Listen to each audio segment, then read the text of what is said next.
The wind did not merely blow across the high plains of Converse County, it hunted. That bitter January morning, the blizzard clawed at the hand-hewn logs of Maeve Sterling's isolated homestead, as if determined to hollow out her very bones. Knee-deep in a shifting drift, her boots frozen stiff to the calf, Maeve leaned her weight against a splintering fence rail, attempting to drive a rusted iron spike with hands that had long since lost all sensation. The heavy blacksmith hammer slipped from her clumsy raw knuckles. In a heartbeat, the gale ripped the cedar board free, flinging it into the whiteout. She did not chase it. Out here, chasing a stray piece of lumber in a Wyoming freeze meant losing your orientation, and losing your orientation meant dying alone in the snow. A sudden sharp screech from the coulee shattered the howling white noise. It was not the wind. Maeve's heart seized as feathers exploded into the freezing air near the shelter. She broke into a heavy run, wading through the suffocating drifts toward the small dugout. The coop door hung crooked on a broken leather hinge. Inside, one terrified hen flapped blindly in the corner, but the other was already gone. A massive gray timber wolf, thin-ribbed, wild-eyed, and driven mad by the barren winter, stood just 10 paces away. White feathers clenched tightly in its blood-stained jaws. The wolf growled a low, guttural vibration that rippled through the frozen air. Maeve did not scream. Panic was a luxury for those who lived in town, and town was a 3-day ride through a buried mountain pass. Her survival hung on a razor-thin ledge, and she knew the wolf wasn't the only predator waiting for her to weaken. With absolute practiced stillness, she reached out and grabbed the double-barrel shotgun resting against the cabin's doorframe. She raised the heavy iron weapon, her breath coming in slow, controlled plumes of frost. She squeezed the trigger. The blast tore the morning wide open, a deafening roar that momentarily swallowed the scream of the blizzard. The timber wolf dropped instantly, its gray fur folding into the pristine snow as a dark crimson stain began to spread outward. For a few seconds, an unnatural silence settled over the homestead. Then the wind returned with a vengeance, erasing the sound of the gunshot. Maeve walked over to the fallen beast, nudging its ribs with the toe of her frozen boot. There was nothing to it but skin stretched over brittle bone. Hunger was everywhere this winter, sparing neither man nor animal. Picking up the remains of her slaughtered hen, Maeve retreated inside the cabin, dropping the heavy wooden bar across the door. The interior was small and stark, containing only a single iron cot, a rough-hewn pine table, and a cast-iron stove that choked on green pine wood. This was a silence she had earned with 2 hard years of surviving alone after the fever took her husband Silas. As she sat by the weak hearth systematically plucking the feathers from the bird, her mind drifted to the ledger of debt Silas had left behind. The omniscient eye of the frontier knew her thoughts better than she did. Maeve was a proud woman, but pride did not buy flour or salt, and it certainly did not satisfy Thaddeus Vance. Thaddeus, the ruthless land baron who controlled the county seat, had been circling her small valley like a vulture. He had held Silas's bad notes for months, waiting for the winter isolation to break her will so he could seize the water rights running through her land. Every shingle on her roof, every acre of timber felt less like a home and more like a fortress under a slow, invisible siege. She was running out of wood, running out of meat, and running out of time before the territorial courts allowed Thaddeus to march a marshal onto her porch. By late afternoon, the blizzard worsened, turning the world outside into a featureless wall of gray and white. The temperature inside the cabin plummeted, forcing Maeve to wrap herself in Silas's old wool coat. She sat on the edge of her cot, the shotgun resting across her lap, staring at the flickering orange light peeking through the seams of the stove. The loneliness of the high plains was a physical weight pressing down on the roof, creeping under the floorboards, whispering that she was entirely forgotten by the rest of the living world. Then, just after midnight, the silence was shattered. It was not a polite tap of a lost traveler, nor was it the familiar scratching of a wild animal. A heavy, thunderous blow shook the entire oak frame of the door, rattling the tin cups on the shelf. The timbers groaned under the sheer force of the strike. Maeve froze her thumbs, instantly drawing back the dual hammers of the shotgun with 2 crisp, metallic clicks. No decent man traveled the Converse County passes in a January whiteout. The nearest neighbor, Jedediah Cole, was 12 miles east through drifted canyons, and even he wouldn't dare step past his porch in this weather. A second blow struck the door lower this time, followed by the heavy, wet slide of a massive weight sliding against the wood. Through the screaming gale outside, a deep, gravelly rasp filtered through the cracks, a voice that sounded like grinding stones, desperate and fading fast. "Open! In God's name, shelter!" Maeve stood up, her boots gripping the cold floorboards. She approached the small, frosted window pane beside the door, rubbing her sleeve against the glass to clear a circle of ice. What she saw through the swirling darkness made her breath catch in her throat.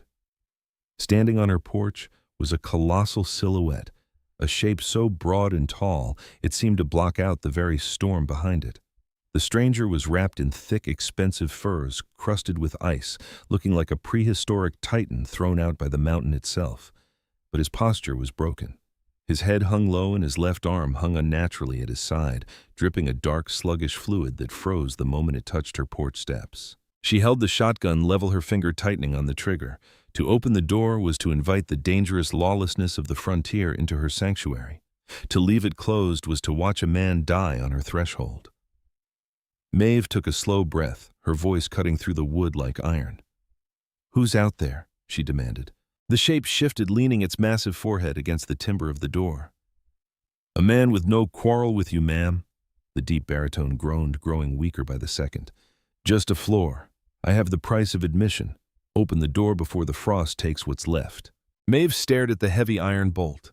The stranger's voice carried a dangerous, desperate truth, and as the wind gave a furious, howling shove against the cabin, she knew a decision had to be made before the storm decided for both of them. Maeve Sterling did not drop the bars of the door immediately. She stood frozen, the heavy walnut stock of the double-barrel shotgun pressed firmly against her shoulder. Her cheek welded to the cold steel of the receiver. Through the frosted glass of the small window, the massive silhouette against the raging Wyoming blizzard did not move. It leaned there, a broken titan hewn from the mountain itself, breathing in ragged, shuddering gasps that misted the dark air. The sheer weight of the stranger's body pressed against the oak planks, making the iron hinges groan, a low metallic complaint. She knew the law of the high plains: a closed door in January was a death sentence, but an open door could be far worse. Slowly, with a hand that remained steady despite the adrenaline surging through her veins, Maeve reached out and threw the heavy iron bolt. She stepped back 2 paces, keeping the shotgun leveled squarely at the center of the frosted coat. "Step back from the threshold," she commanded, her voice cutting through the whistling roar of the wind. "Keep your hands where the light can find them." The door swung inwards with a violent crash as a gust of freezing wind exploded into the room, scattering the gray ashes from the hearth across the pine floorboards. With the storm came the man. He did not step inside so much as he tumbled his massive frame, catching the doorframe to arrest his fall. He was colossal. Even bent over, his broad shoulders, wrapped in thick, ice-crusted beaver pelts, seemed to swallow the meager light of her oil lamp.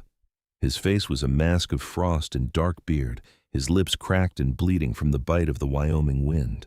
But it was his left arm that drew her gaze. It hung uselessly, pinned to his side by a stiff, frozen crust of dark crimson that had soaked through the heavy wool of his undershirt. Before Maeve could speak, the stranger's right hand, thick and calloused, fumbled with the buckle of a massive canvas pack slung over his good shoulder. With a heavy, wet thud that rattled the floorboards, the bundle hit the center of the room. The bindings loosened, rolling open to reveal 10 prime, masterfully tanned beaver pelts.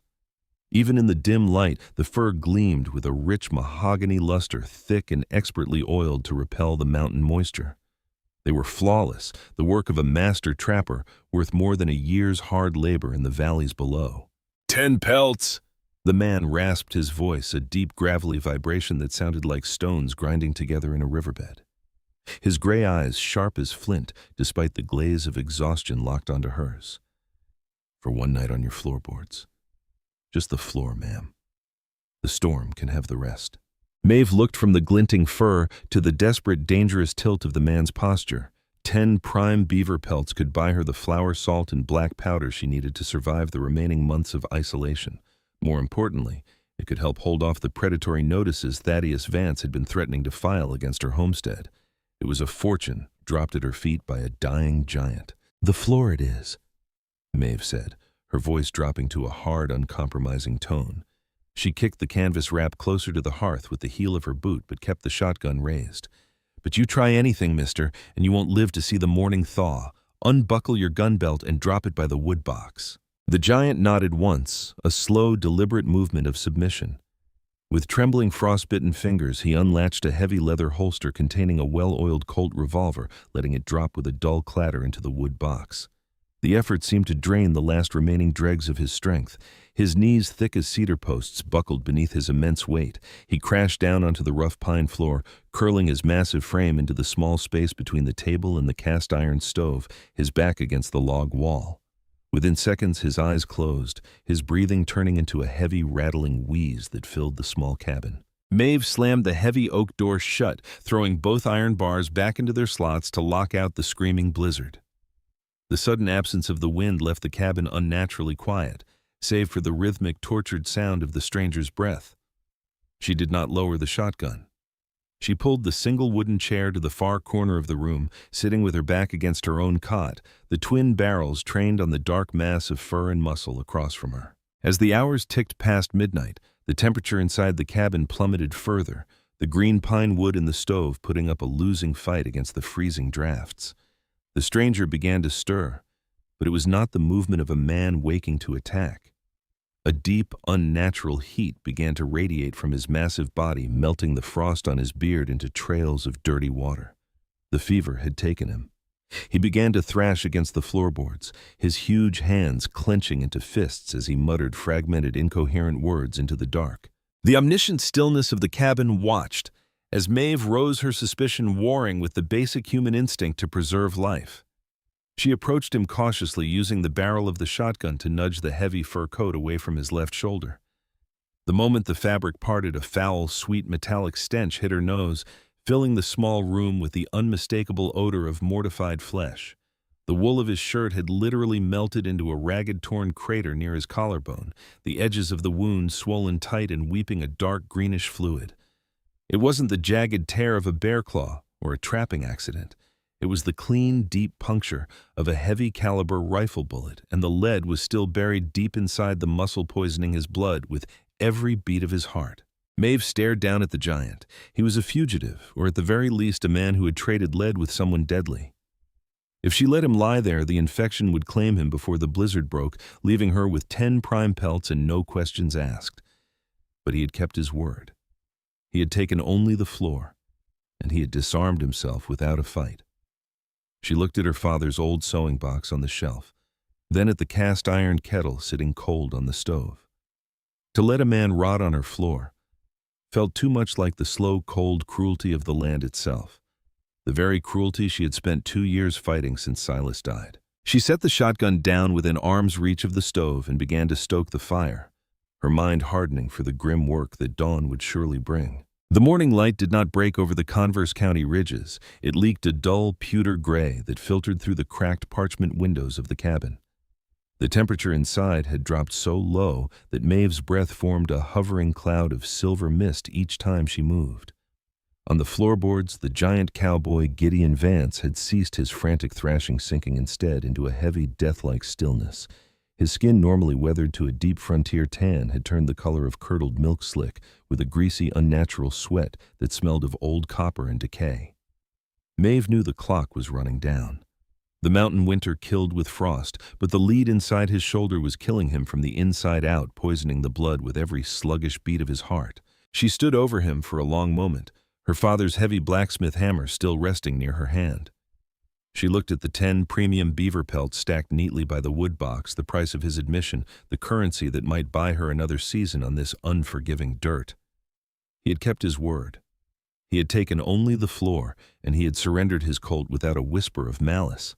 To let him rot now, to simply wait for the fever to finish what his enemies started, felt too much like the cold transactional cruelty of Thaddeus Vance.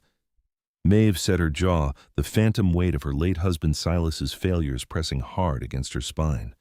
She would not let this cabin become a tomb again. Moving with practiced efficiency, Maeve stoked the cast-iron stove until the green pine began to roar, filling the small room with a sharp, resinous heat. She set a tin kettle filled with clean snow onto the iron plate, watching as the white powder collapsed into boiling, agitated water. From her father's old cedar sewing box, she retrieved a thick triangular sail needle and a spool of heavy braided linen fishing line. The tools were primitive, meant for canvas and leather, but out here on the high plains, flesh was treated no differently than any other material that needed mending. Finally, she took down the last remaining bottle of medicinal whiskey from the pantry shelf, a bitter, high-proof rye that Silas had hidden away before the winter took him. When she knelt beside Gideon, the sheer scale of the man struck her anew. His chest was as broad as a blacksmith's anvil, his torso wrapped in layers of dense, corded muscle that seemed entirely out of place in a small cabin. As she peeled away the stiff, blood-crusted wool of his shirt, the sweet, putrid stench of the infection rose thick enough to make her eyes water. The bullet hole was a dark, swollen crater, the edges turned an ugly, bruised purple. She poured a generous measure of the rye whiskey directly over the wound. Gideon's eyes flew open. They were not the glazed, defeated eyes of a dying man, but the fierce, wild gray of a trapped stallion. In a blind, instinctive reaction to the burning alcohol, his massive right hand shot outward, his thick fingers clamping around Maeve's wrist with a terrifying, bone-crushing intensity. The shotgun sat 3 feet away, utterly useless to her now. She could feel the immense latent power in his grip, a force that could snap her radius with a single twist of his forearm. Maeve did not flinch, nor did she cry out. She leaned forward, forcing her gaze directly into his stormy gray eyes, her voice dropping into a hard, low register that brooked no argument. "You're rotten to the bone, mister," she said, her breath hot against his frozen face. "You hold still, or you die on my floorboards and ruin a perfectly good pair of trousers. Now let go of my arm." "Oh." Gideon stared at her through the shifting fog of agony. For a second, his grip tightened, his chest heaving as he fought the ancient instinct to dominate his surroundings. Then, slowly, the flint in his eyes softened into something resembling recognition. He released her wrist, his massive arm dropping heavily back onto the pine planks, his jaw clenching so hard a muscle twitched violently along his bearded cheek. "Do it," he rasped, his voice a low, gravelly vibration. Maeve did not waste a second. She took a short, razor-sharp skinning knife from her apron, dipping the blade into the boiling water before positioning it above the swollen purple flesh. Gideon braced his boots against the lower log of the wall, his knuckles turning white as he gripped the legs of the pine table. With a steady, unhurried hand, Maeve made a clean, crosswise incision over the bullet hole. Blackish, corrupted blood welled up instantly, followed by a thick hiss of trapped air.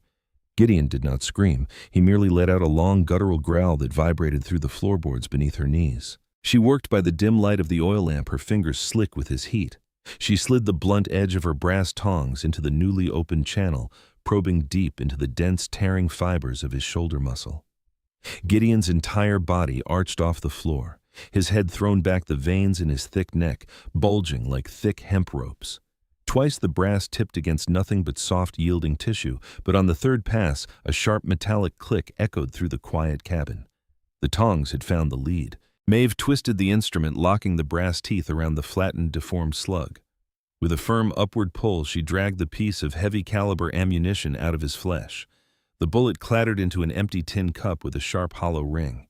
Gideon instantly went limp, his eyes rolling back as his consciousness finally surrendered to the gray void of shock. For the next 2 hours, Maeve worked in silence. She cleansed the deep tract with the remaining whiskey, ignoring the phantom smell of burning skin as the alcohol did its grim work.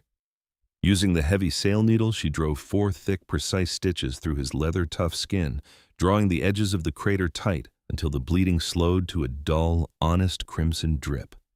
By the time she finished wrapping his shoulder in clean strips of cotton sheeting, her own apron was ruined, stained with the literal essence of the stranger's survival. By midday, the blizzard outside had settled into a steady, rhythmic thrumming against the roof, the whiteout outside creating an absolute wall of privacy.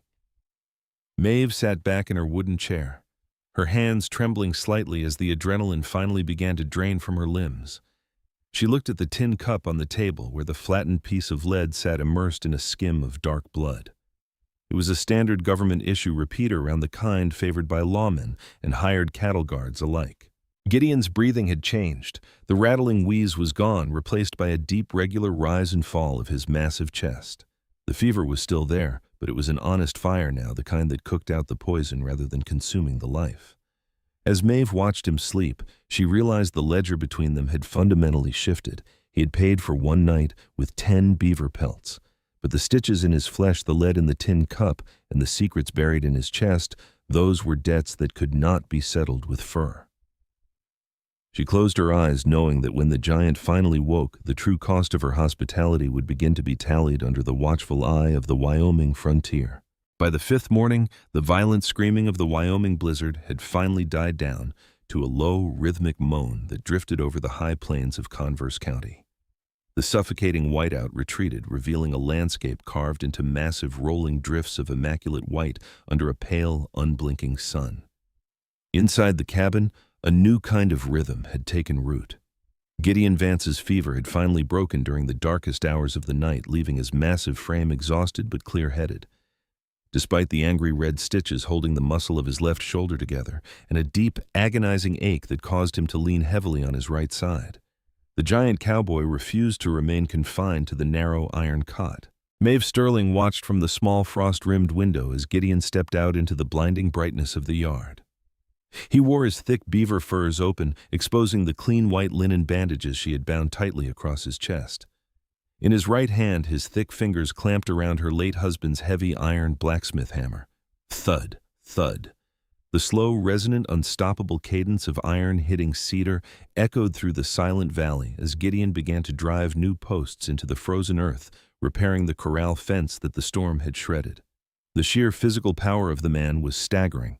Even with one arm pinned uselessly against his torso, he worked with a deliberate, quiet precision that made the frail timber of the homestead feel suddenly anchored, as if his very presence was grafting the cabin to the bedrock of the mountain. The steady, predictable strike of the hammer did something strange to the silence of the valley. For 2 years since the fever took Silas, the quiet inside Maeve's home had been a heavy, hollow thing, a constant reminder of what had been lost and what was slowly slipping away under the weight of mounting debts. But now the silence felt occupied. It had a heartbeat. When dusk began to paint the snow in long, bruised shadows of purple and blue, Gideon limped back inside his massive shoulders, dusted with frost.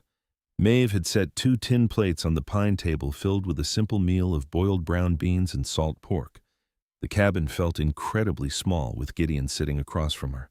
His broad knees brushed against the rough legs of the table, and his towering height made the low log ceiling feel almost claustrophobic. Yet he moved with an innate quiet grace, careful not to disturb the fragile domesticity of her space. He picked up his repeating rifle, resting it across his lap as he began to clean the mechanism with a piece of oiled flannel. His flint-gray eyes locked onto hers through the rising steam of the food. "You handle a skinning knife better than most army surgeons I've crossed paths with, ma'am," he said, his deep, gravelly baritone filling the room like distant thunder. "Most folks on the frontier would have let a bleeding stranger freeze on the porch and counted the pelts as a blessing from the Lord." Maeve did not look up from her plate, her fingers holding her tin fork with a tight, weathered grip. "The pelts paid for the floorboards for 1 night," she replied evenly. "The rest was just human decency. Out here, if we start letting the winter decide who lives and who rots, we aren't any better than the wolves." She paused, her gaze drifting to the rifle in his lap. "A government-issue repeater round doesn't come from a hunting accident, Mr. Vance. You brought trouble into this valley, and trouble has a way of tracking footprints through the snow." Gideon's jaw flexed, a thick muscle twitching beneath his dark beard. He ran a heavy thumb over the receiver of his gun. "Trouble has been following my last name since before I was old enough to strap on a holster," he murmured, his voice dropping into a somber, reflective register. "But the men who put that lead in my shoulder aren't hunting a fugitive. They're hunting a bloodline." He did not elaborate, and Maeve did not push. On the high plains, a person's past was their own property, a ledger that stayed closed until they chose to open it. Instead, she spoke of her own siege. She told him about Silas's bad notes, the spiraling interest, and the shadow of Thaddeus Vance, the ruthless land baron who ruled the county seat with an iron fist and a pocket full of bought politicians. She explained how Thaddeus had been waiting for the winter to break her spirit, using the debt to legally seize the natural spring that ran through the northern boundary of her acreage. When the name Thaddeus Vance passed her lips, the air inside the cabin grew instantly cold. Gideon's gray eyes hardened into polished slate. His large hands gripped the steel barrel of his rifle so tightly that the metal creaked. He looked into the flickering orange glow of the cast-iron stove, his expression twisting into a mask of ancient, suppressed fury.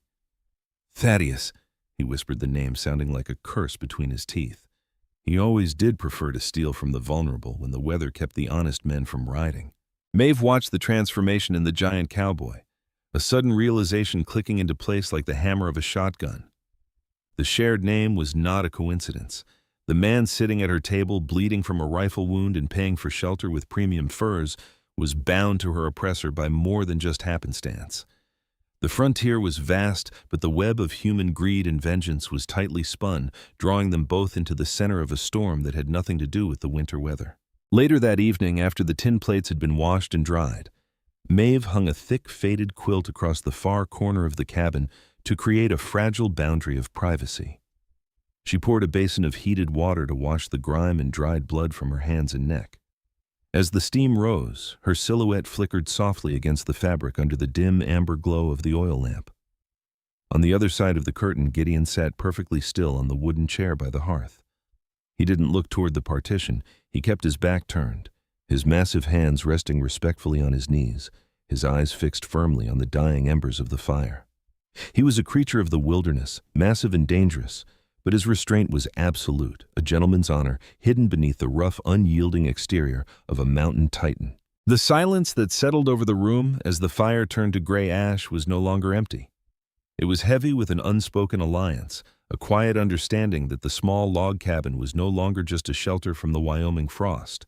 It was a fortress, and the two lonely souls inside were beginning to realize that when the snow finally melted, they would have to stand together against a common enemy who was already gathering his riders in the valley below. The fragile peace of the high plains shattered just as the afternoon sun began to dip behind the jagged iron-gray ridges of Converse County.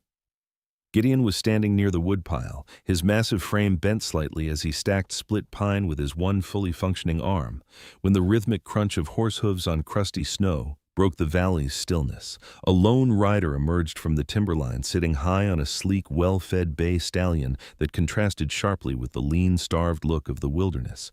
The man wore a heavy wool coat and a wide-brimmed Stetson pulled low, blocking the wind, but exposing a cruel, thin-lipped sneer.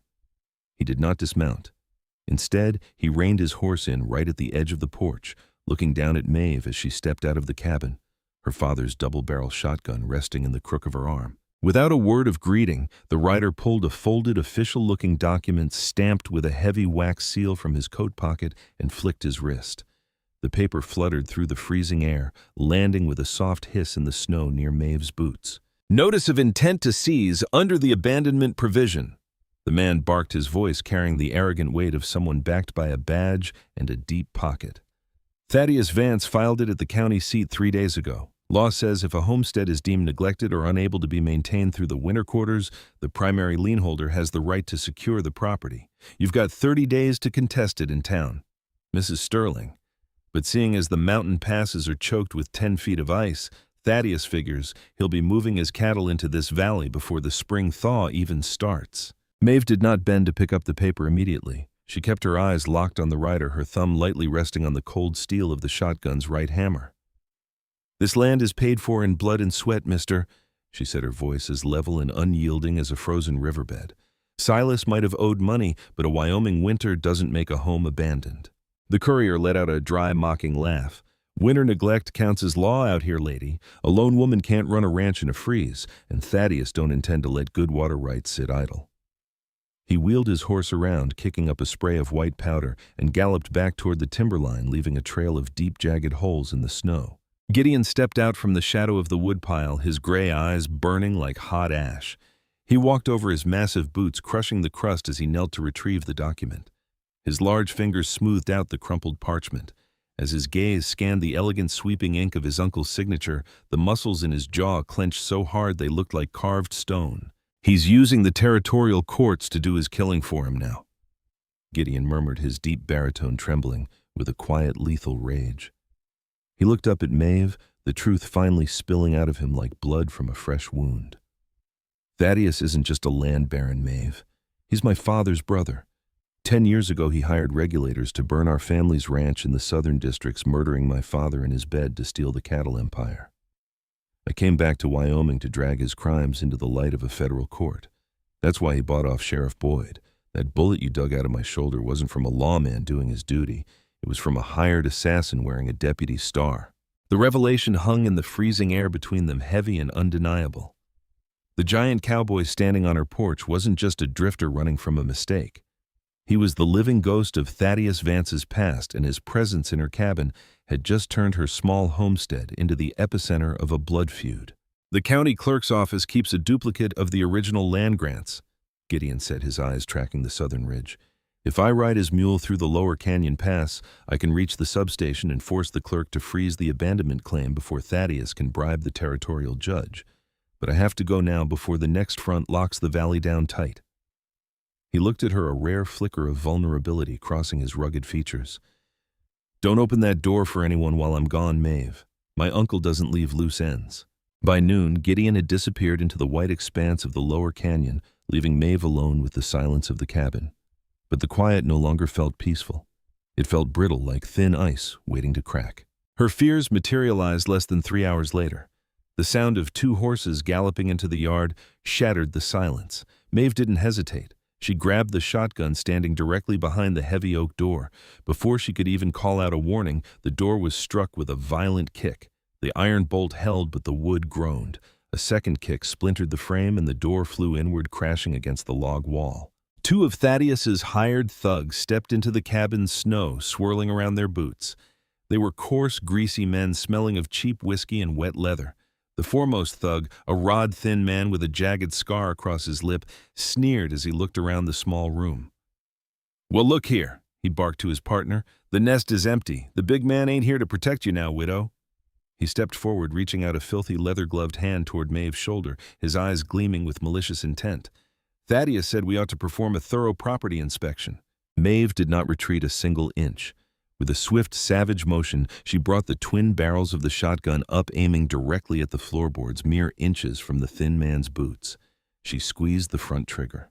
The blast was deafening in the confined space. The floorboards exploded into a violent shower of razor-sharp splinters and black smoke. The force of the shot tore a jagged crater in the pine wood, sending a cloud of acrid sulfur into the thugs' faces.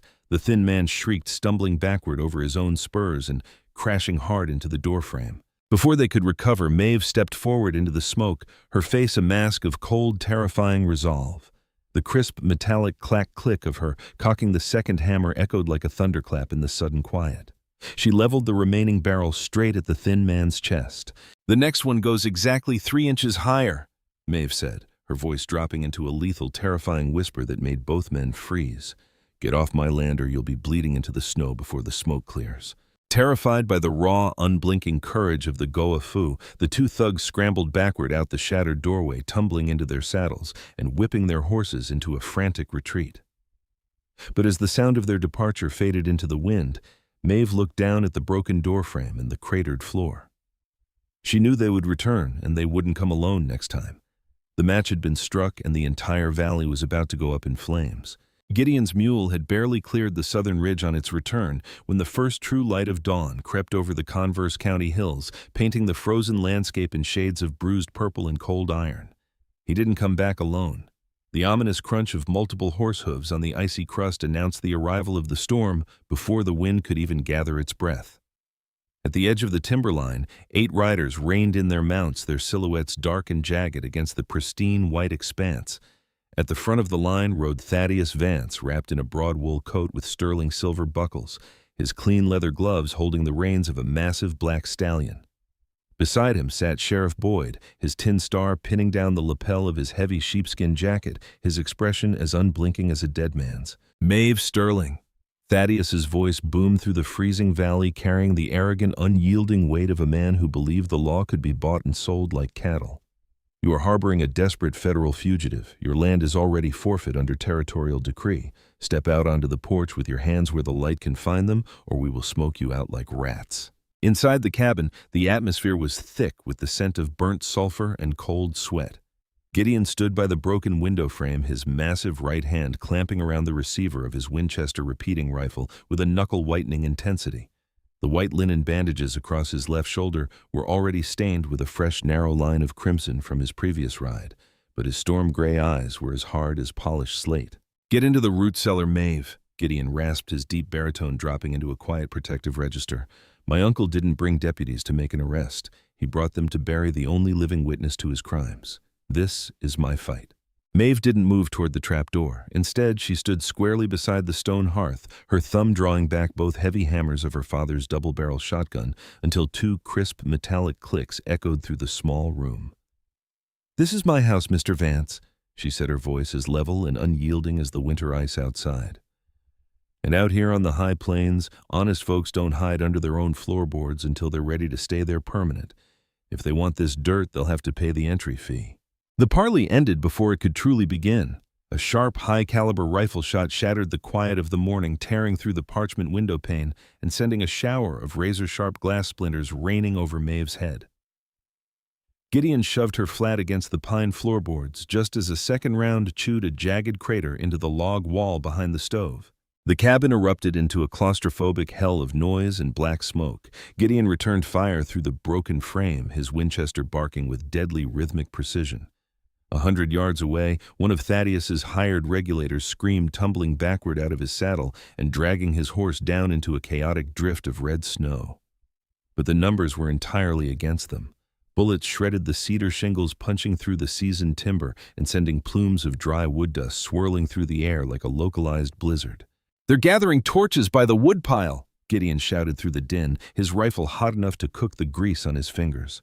"They mean to burn the roof over our heads." Through the smoke, Maeve looked at the cast-iron stove, then at the heavy tin of kerosene sitting on the corner shelf. Her mind, sharpened by 2 years of solitary survival against the worst of the Wyoming Territory, formulated a desperate, brilliant calculus. The wind was blowing hard from the north, sweeping directly off the ridge and driving straight through the front yard of the homestead. "Keep their heads down, Gideon," she commanded. Before the giant cowboy could protest, Maeve grabbed the kerosene tin, unbolted the small back pantry door, and slipped out into the blinding white out of the rear yard, keeping her body low to the drifts. She ran through the knee-deep powder toward the storage shed, her lungs burning with the icy air. The wind was a howling monster, but it was her ally now. She splashed the thick, pungent oil across the dry stacks of winter alfalfa hay inside the shed, struck a long sulfur match, and dropped it into the oil. The hay didn't just burn, it roared to life. The fierce northern gale caught the flame instantly, turning the small structure into a furnace and driving a massive, impenetrable wall of thick, oily black smoke sideways across the front yard, completely swallowing Thaddeus Vance's posse in a featureless blanket of darkness. From the front window, Gideon saw the smoke roll in like a dark curtain.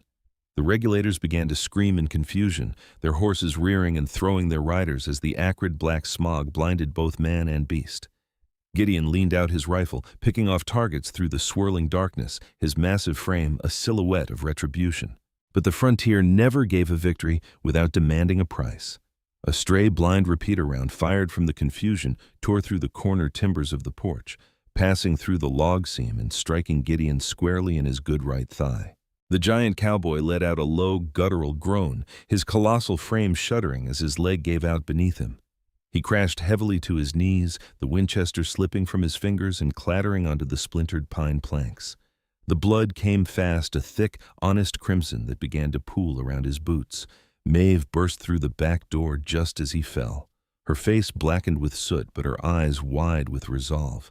She dropped her shotgun and threw her weight against his massive shoulder, dragging his towering frame behind the solid, unyielding safety of the stone chimney as bullets continued to blind fire through the walls. "Hold on, Gideon," she whispered, her hands tearing at her apron to create a tourniquet. Outside, the screaming of the horses and the shouting of the blinded men grew closer, and the sound of heavy boots began to crunch on the frozen crust of the front porch steps. The heavy crunch of leather boots on the frosted steps of the front porch was suddenly swallowed by a booming roar that did not come from a Colt or a Winchester. From the eastern tree line where the dense timber met the open white valley, Jedediah Cole emerged into the clearing. Behind him rode 6 local ranchers, their faces weathered and hardened by decades of Wyoming winters, each man sitting tall with a heavy buffalo rifle resting across his saddle horn. They didn't ride with the chaotic panic of Thaddeus's regulators. They moved with the slow, synchronized precision of men defending their own dirt. "Step 1 foot closer to that threshold, Thaddeus, and none of your boys will ride back to the county seat breathing," Jedediah bellowed, his voice cutting through the thick wall of burning kerosene smoke. Sheriff Boyd, his eyes wild as the wind shifted, swung his pistol instinctively toward the tree line, but before his barrel could clear his holster, the sharp cracking report of a neighbor's Sharps rifle split the morning wide open. The heavy lead slug struck Boyd's right forearm with a sickening wet impact, fracturing bone and sending his nickel-plated revolver spinning uselessly into a deep snowdrift. Thaddeus Vance looked at his bleeding lawman, then at the half-blinded regulators who were still choking on the black smoke Maeve had engineered from the hayshed. Outnumbered, exposed in the open yard, and facing the wrath of honest men who had finally had enough of his thievery, Thaddeus spat a bloody curse into the snow. He wheeled his black stallion around, violently digging his spurs into the animal's ribs as he shouted for a full, disorganized retreat back into the dense timber. Inside the cabin, the sudden silence of the yard felt heavier than the gunfire. Maeve collapsed onto her knees beside the stone hearth, her hands trembling as she tore away the hem of her soot-blackened apron.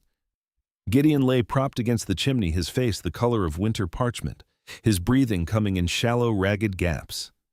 The bullet had torn through the thick muscle of his right thigh, leaving a wide, weeping crater that pooled dark crimson onto the pine floorboards. Jedediah Cole burst through the shattered doorframe, his rifle still smoking his boots, tracking gray slush across the room. He didn't ask questions. He knelt on the opposite side of the giant cowboy, his thick fingers immediately pressing against the artery above the wound.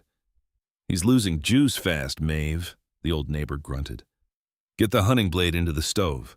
We need to sear the tract and pull the iron out before his heart quits." For the next hour, the small cabin became a sanctuary of grim, primitive medicine. Maeve did not flinch as she held the iron blade in the coals until the steel glowed an angry, translucent orange. When she pressed the flat of the metal against the torn flesh of Gideon's thigh, the smell of burning copper and scorched skin filled the room so thick it coated the back of her throat. Gideon's massive body arched entirely off the floorboards, his knuckles turning white as he gripped the legs of the table, a low, guttural roar vibrating through the very timbers of the house. With a pair of long blacksmith tongs, Maeve reached into the cauterized muscle twisting until the heavy, deformed repeater slug clicked against the brass teeth. With one clean upward jerk, she extracted the lead. Gideon went completely limp, his gray eyes rolling back as his consciousness finally surrendered to the dark, merciful void of shock. Weeks rolled past, and the brutal grip of the Wyoming winter began to soften into a fragile, muddy spring thaw. The snow retreated from the ridges of Converse County, feeding the rushing mountain creeks that ran through the northern boundaries of the homestead. The frontier, though, lawless on its fringes, possessed a deep subterranean memory for justice when honest folk stood together. Thanks to the collective, unyielding testimony of Jedediah Cole and the surrounding ranchers at the territorial court in Cheyenne, the long history of Thaddeus Vance's land fraud was finally dragged into the blinding light of day. The fake abandonment claims, the forged debts, and the corrupt warrants were systematically dismantled by a federal judge who had no patience for cattle barons acting like kings. Thaddeus and his surviving crooked deputies were locked away in heavy iron chains, sentenced to the territorial penitentiary in Laramie. It was a crisp April afternoon when a lone territorial marshal rode up to the newly repaired porch of the Sterling homestead. He didn't bring threats. He brought a heavy leather pouch. He dismounted, tipped his Stetson to Maeve, and handed her a fresh, immaculate document stamped with the Great Seal of the Territory of Wyoming. Her name, Maeve Sterling, was inscribed across the thick, cream-colored parchment in bold, permanent black ink. The land was clean. The water rights were secure. Every acre Silas had nearly lost was now indisputably hers. The victory, however, carried a bitter tang. The marshal turned his sharp blue eyes toward the edge of the porch, where Gideon was leaning heavily against a newly driven cedar fence post, his right leg still stiff and swathed in thick bandages beneath his trousers. "You did a fine thing testifying against your uncle's regulator's son," the marshal said, his voice dropping into a quiet, reluctant register. "The federal court appreciates the documentation you brought out of the southern ranches, but the frontier has a long memory, and there's still an old unvouched warrant out for your arrest from the Wyoming southern districts, something about an old cattle dispute from before Thaddeus took the reins. The law is a clumsy beast, and it don't always look at who's right before it bites." The marshal paused, looking at the fresh green grass peeking through the mud. "I can hold off sending the telegraph to the main office for 24 hours out of respect for what you did here. After that, I have to bring a posse. I suggest you use the day wisely." Gideon nodded slowly, a calm, heavy acceptance settling over his rugged features. He looked at the vast open sky of Converse County, then back at Maeve, who was clutching the clean deed against her chest.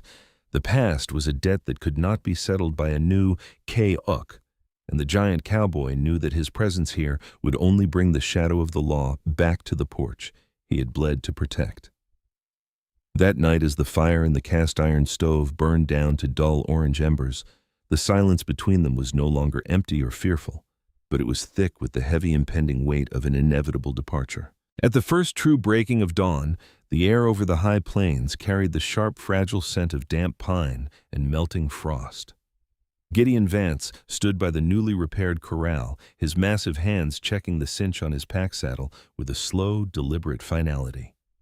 The southern pass was open just enough for a single rider to slip through before the next territorial patrol arrived from the regional seat. Maeve stood on the porch steps, her father's faded wool coat wrapped tightly around her shoulders, watching the giant cowboy move with a quiet, heavy grace that seemed to match the ancient rhythm of the hills. The silver dawn light caught the sharp lines of his jaw, softening the flint gray of his eyes as he turned to face her. He walked over to the porch, his boots sinking into the soft, muddy slush of the spring thaw. For a long moment, the silence between them was thick with everything they had endured within the four walls of the timber cabin. The bullet extracted by fire, the blinding black smoke of the hay barn, and the shared bloodline of an enemy who had finally been broken by the law. Gideon reached out his massive, scarred right hand, gently cradling her smaller, weathered fingers. The contrast was striking, yet the connection was absolute. "I came for one night, Maeve," he whispered, his deep baritone carrying a rare, trembling vulnerability that resonated through the quiet valley. "I only asked for a patch of rough pine to keep the frost from taking my bones. I never intended to leave my troubles on your threshold." Maeve looked up into the storm-gray depths of his eyes, her fingers tightening around his calloused palm with an unyielding intensity. "You came for a night, Gideon?" She answered softly, her voice steady against the morning wind. "But you stayed when the torches were lit. Out here, a man who stands by your hearth when the wolves are at the gate isn't a drifter anymore. He's part of the foundation. Gideon pulled his Stetson low, blocking the rising sun, and mounted his beast with a stiff, controlled movement that betrayed the lingering ache in his right thigh. He didn't look back as he guided the animal down the southern trail, his massive silhouette slowly dissolving into the bright, shimmering expanse of the valley below. He rode toward the southern districts to surrender his freedom to the federal marshals, determined to wash the name Vance completely clean so it could never bring trouble to her porch again. The summer came to Converse County with an explosive, blinding heat that turned the rolling hills into endless seas of rich green grass and wild sage. Maeve Sterling did not let the land sit idle. With the help of Jedediah Cole and the surrounding neighbors, who now viewed her as the iron heart of the valley, she cleared the charred remains of the old hayshed, raising a new sturdy timber structure in its place. She planted her crops, tended to the livestock, and systematically paid off the remaining legitimate debts Silas had left behind, using the proceeds from the 10 premium beaver pelts Gideon had given her on that fateful January night. She slept alone in the cabin again, but the silence that settled over her cot during the long summer nights had fundamentally changed. It was no longer the heavy, hollow quiet of a Goa Fu waiting for the winter to break her will.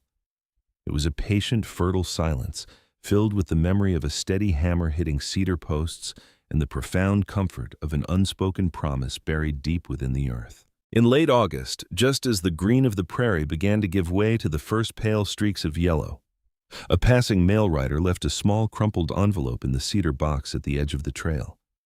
The paper was rough, addressed to her in a dark, unpracticed ink that had been applied by a hand far more accustomed to ropes and iron than a town pen.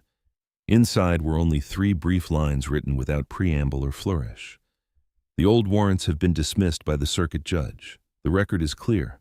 I am heading north." Maeve folded the parchment carefully, pressing it against the linen of her apron, directly over her heart, her lungs expanding with a deep, cleansing breath that tasted of pure freedom. The autumn arrived with a spectacular, fierce beauty painting the Converse County ridges in breathtaking shades of deep amber copper and spun gold.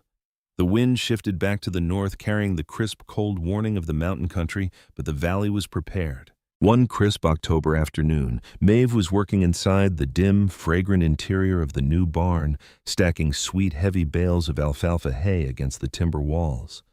The golden afternoon light streamed through the wide barn doors in dusty geometric shafts, illuminating the floating chaff like tiny specks of amber. A sudden distinct sound broke the quiet rhythm of her labor, the slow, heavy crunch of iron-rimmed leather boots stepping onto the rough pine floorboards at the entrance. Maeve did not spin around instantly. Her heart gave a sudden thunderous leap against her ribs, a wild, joyful recognition flooding her veins before her eyes could even confirm what her soul already knew. She dropped the bundle of hay, turning slowly to face the threshold. A massive silhouette stood framed against the brilliant gold of the autumn prairie, blocking out the sun.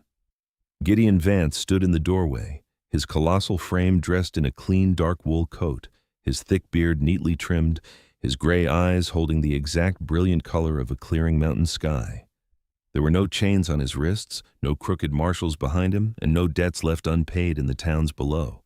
Just the giant cowboy standing tall and free on the land he had bled to save. He looked at her through the amber dust motes, a soft, rare smile breaking through the rugged planes of his bearded face.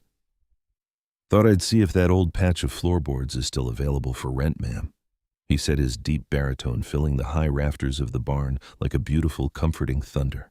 Maeve crossed the distance between them in 3 long, unhurried strides, her boots clicking firmly against the pine wood.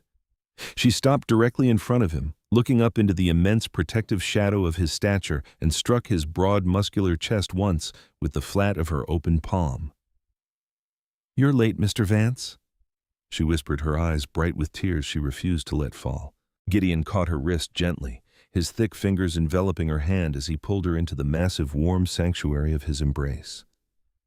"I had a long road to walk, Maeve," he murmured, pressing his rugged forehead against hers as his good arm wrapped securely around her waist. "But I'm home." Outside, the gentle autumn wind moved softly through the Ngutngan golden grass of the Wyoming prairie, a peaceful, eternal melody for a house that had finally learned how to latch its doors against the storm.